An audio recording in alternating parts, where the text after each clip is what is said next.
Hi my friends, I'm back this week with another video where today I'm going to be talking a little bit more in depth about some fragrances that I picked up recently that are a little newer to my collection and that I'm getting familiarized with. So if you're into that sort of thing, make sure that you guys are subscribed to the channel.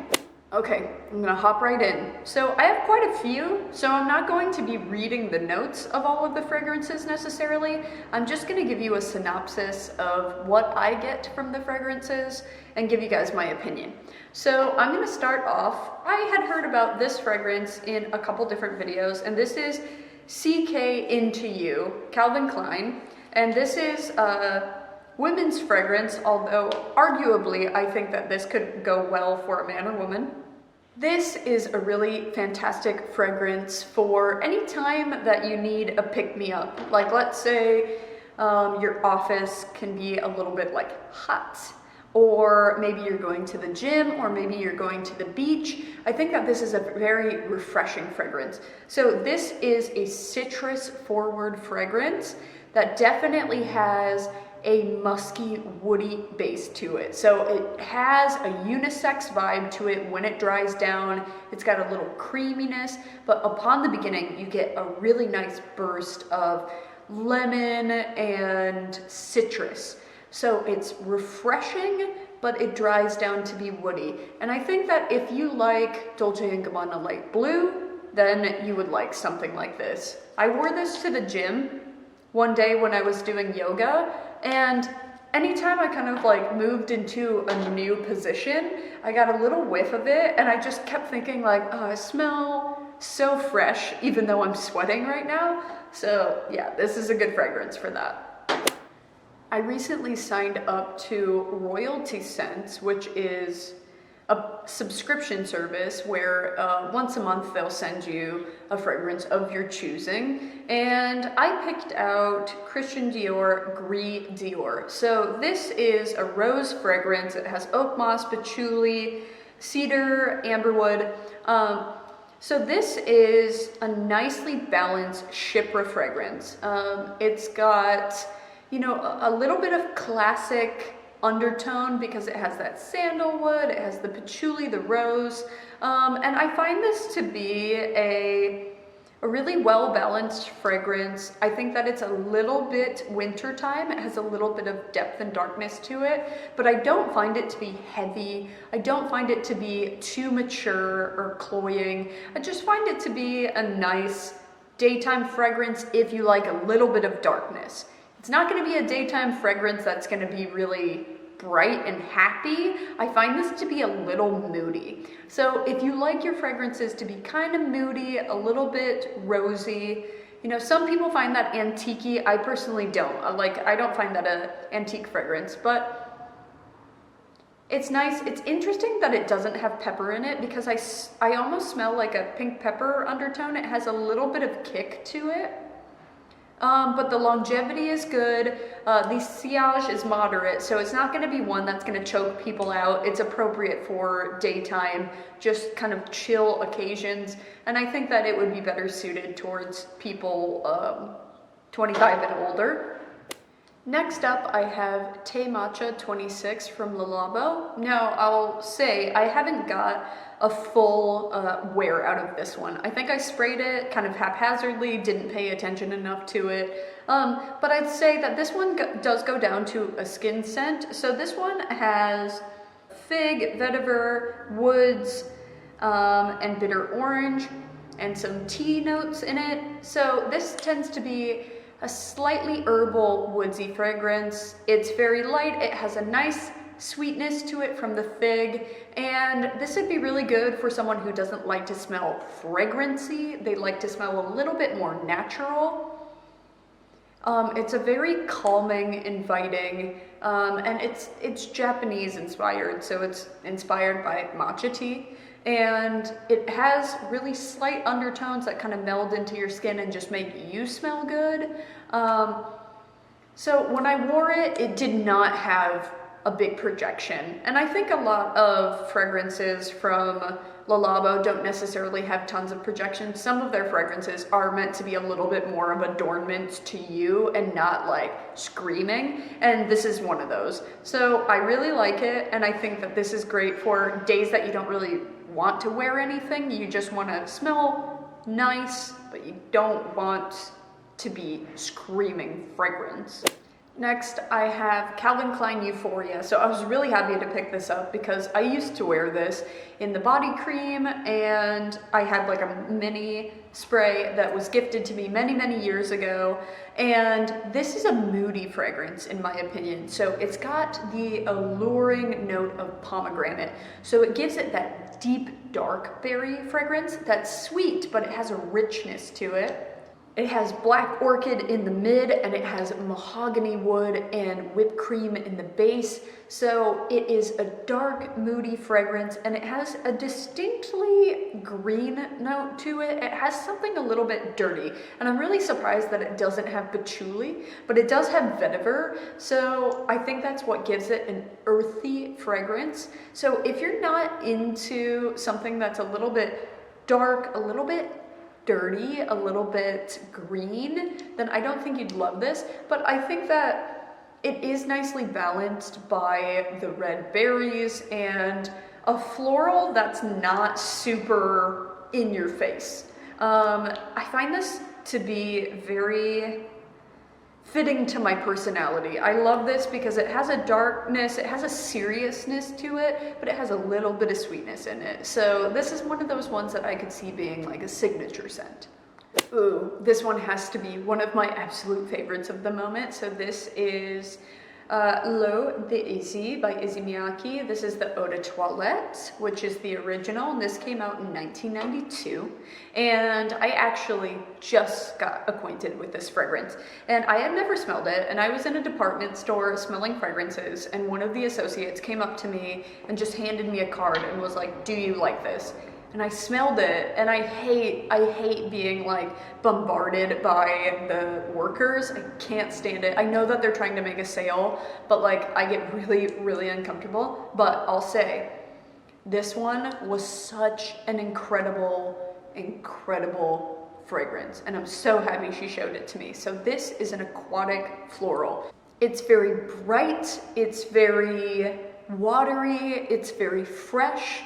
And to me, this is obscure, but if any of you have used Aquage hair products, it smells exactly like Aquage hair products, and it is intoxicating. And I know a lot of people don't like this because they find it to be too floral, but to me, it has melon in the opening, it has lotus in the opening, and in the mid, it has lily of the valley. It has carnation, and in the base it has musk, tuberose, osmanthus. So I just find this to be really aquatic, really fresh, watery, and it performs really nicely. But it's, God, this has to be one of the most intoxicating fragrances. I have been so into this one. This has to be one of my favorite that I've picked up in so long. And I look back at the history of fragrances that I've worn over the years, and I realize that I've worn a lot of freshies. I've worn a lot of aquatic fragrances.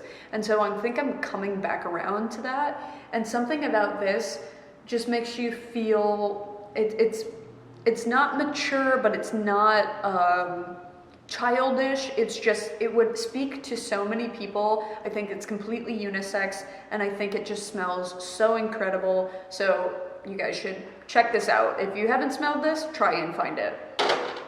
Next up, I have Olympea by Paco Rabanne. Now, if you've watched a lot of videos, I'm sure you've seen this before. A lot of people talk about this as a salty vanilla fragrance, and so I thought, ooh, that sounds amazing, I gotta pick it up. And when I picked it up, I was really shocked by how much the jasmine comes through on this. So this has water jasmine, not sure what that is exactly, but to me, it has a sweetness that I wasn't expecting, because when I think of vanilla, I don't always necessarily think super sweet, but this is pretty sweet. And I'm really surprised to see that it doesn't have like peach or passion fruit or something in the beginning of this.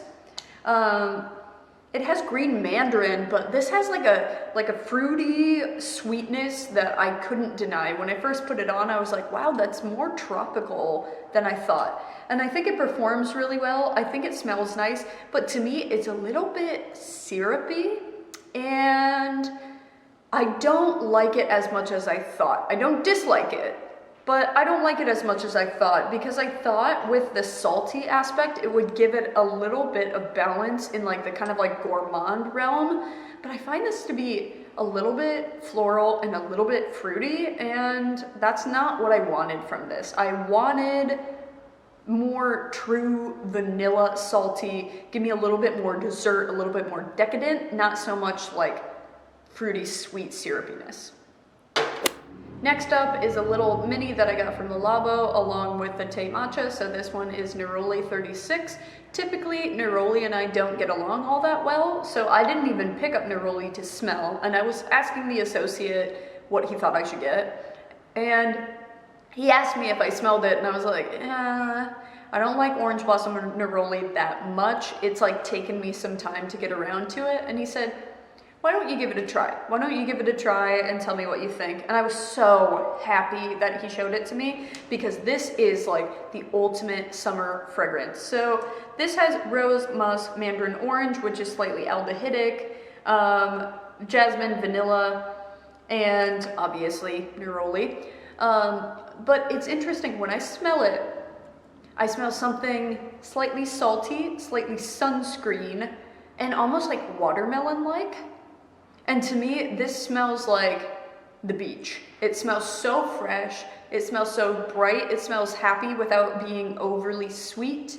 It's balanced with a little vanilla in the base, but it is like the ultimate summer fragrance. And this one is kind of like happiness in a bottle. You know what I mean? Like, I smell it, and it's one of those fragrances that anybody smells it and it's just really mood uplifting. I mean, a lot of fragrances are, but this one in particular just makes you feel like happy days.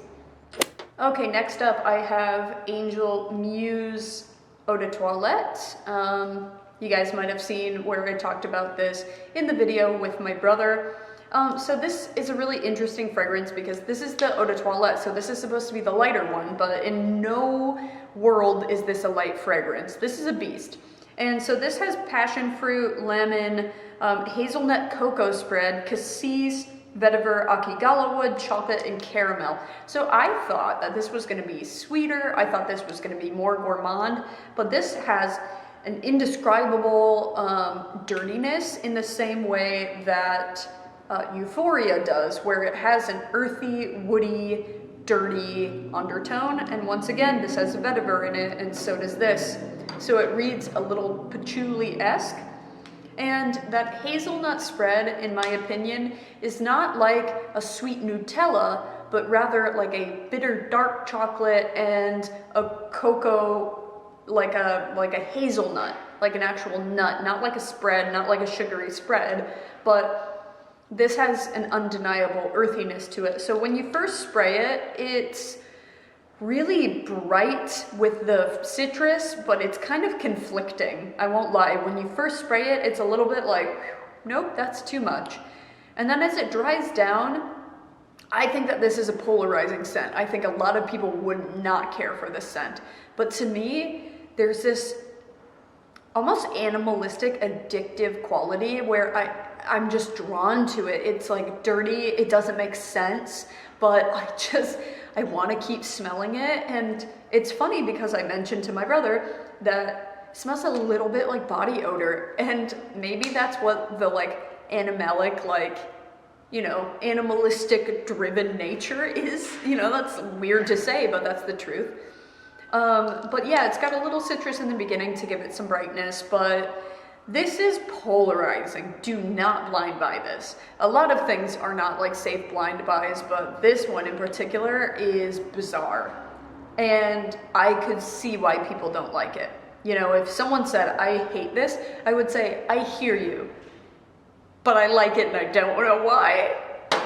Next, we have Burberry Brit Sheer. So I've been watching Shauna J's channel. I'm really into her videos because I think that she's got great taste in like fresh florals and kind of soapy florals, and I love those fragrances, and I can't find a lot of channels that love those as much as I do. And so she's talked about in a bunch of different videos this one here, Burberry Brit Sheer. And so I got a little one of this, and this is a soapy, clean, fresh, light floral fragrance. Really nice, like right out the shower smell. This has lychee, yuzu, pineapple leaf. It's got peony, peach blossom. So it's a floral fragrance, but it's not a heavy floral. So as you can see, I have peonies tattooed to my chest shoulder region here. And they're such a lovely flower. It's a very, very light fragrance. And so it just gives that nice, like almost smells like bar soap or like kind of like a bougie hand soap. It's really clean, really fresh. I'm so happy I picked this one up, and this has to be my runner-up of one of the ones that I've been so obsessed with lately, because these two are just like perfect everyday fragrances. And last but not least, we have Punk Motel, and this is by Cora. And I have not heard a single person talk about this brand. It has an incredible bottle, although with the reflection, I don't think you guys are gonna be able to see it. So look up Punk Motel perfume and look at the bottle. It's so, so cool. So I got this at kind of an oddities gift shop. And this one has white rose, bergamot, salicylates, ambrette, musk, and vanilla. So this one is really interesting because when I first smelled it, the very first thing I thought of was an orange creamsicle. I'm not exactly certain why I smelled that, but white rose is a lot more gentle smelling than a lot of roses. It's a very, very faint white floral scent. And it's got a little bit of saltiness along with the vanilla. So again, this isn't gonna be a projection monster. It has kind of a moderate projection, and it gives a little bit more of a skin scent, but it's a very peculiar, interesting scent. And it's lightly sweet, but definitely not sweet for sweet lovers. You know, I'm not a sweet lover, so to me, I can pick up on the sweetness. But this is a light floral, a little salty, very alluring, kind of interesting. So I would love to try more from this house. I did try one called No Sleep, and at first I really liked it, but then it ended up being a really dusty, dark, vintage rose on me. That was the one time where I was like, oh yes, this smells like funeral home. Don't love that. All right guys, so that is all of the ones that are like newer to my collection. So I hope you guys enjoyed the video, and tune in next time and watch my other videos and subscribe. Have I got everything? Good? Yeah? Okay, good.